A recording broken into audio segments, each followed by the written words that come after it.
महाभारत की चर्चा चल रही है तो एक लाइन और कह देता हूं मैं आप सबसे।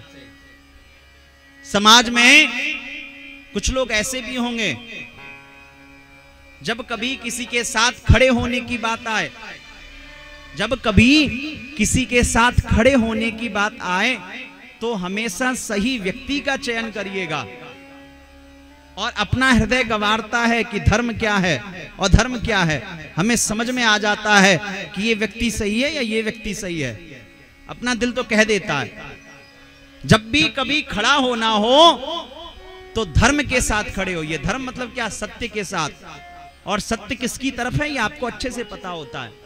आप माताएं क्या करती हैं, आप वृद्ध बुजुर्ग क्या करते हो, देखते हो ये गोतनी ज्यादा पैसे वाली है तो इसके साथ खड़े हो जाते हो। हाँ, इसका मायका मजबूत है तो उसके साथ। सास भी जो है ये अंतर करती है ना। जिसके साथ जो ज्यादा पैसे वाली होगी उसके साथ लोग खड़े होंगे।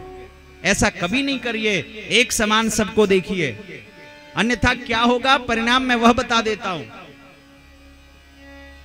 जीवन में कभी अगर कहीं विवाद हो रहा हो, कहीं कुछ गलत हो रहा हो तो सही व्यक्ति के साथ खड़े होइए। अगर आप गलत के साथ खड़े हो गए ना तो आपका भी पतन निश्चित है।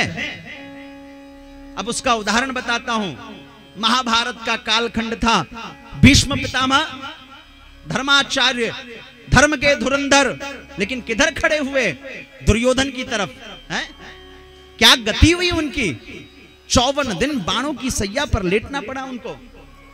कर्ण इतना बड़ा दानवीर, कर्ण से बड़े हम लोग दानवीर होंगे। कर्ण इतना बड़ा दानवीर, कर्ण किधर खड़ा हुआ? दुर्योधन की तरफ। क्या गति हुई कर्ण की? द्रोणाचार्य जो ज्ञानी, क्या गति हुई उनकी? और अर्जुन की तरफ जो लोग खड़े थे, देखिए आज उनकी क्या गति है, अद्भुत उनकी चर्चा है। इसलिए समाज में, परिवार में, राष्ट्र में जब सही और गलत का निर्णय करना हो तो बिना कुछ सोचे जिधर धर्म दिखे, जिधर सत्य दिखे उधर खड़े हो जाइए। अगर आपने यह देखा अरे ये तो ज्यादा ताकतवर है, ये तो ज्यादा पैसे वाला है, ये तो ज्यादा मजबूत है, और आप उधर खड़े होने की कोशिश किए तो आपकी भी गति भीष्म पितामह और कर्ण की तरह होगी। याद रखिएगा, भले आप कितने ही अच्छे क्यों ना हो,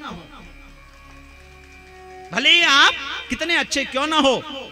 और अगर एक बात कहता हूं, अगर आप में ताकत ना हो सही और गलत बोलने की, सही और गलत को चुनने की, तो भैया चुपचाप हाथ जोड़ करके साइड हो जाइएगा। नमक मिर्ची मसाले डालने की कोशिश बिल्कुल मत करिएगा, क्योंकि यतो धर्मस् ततो जयः।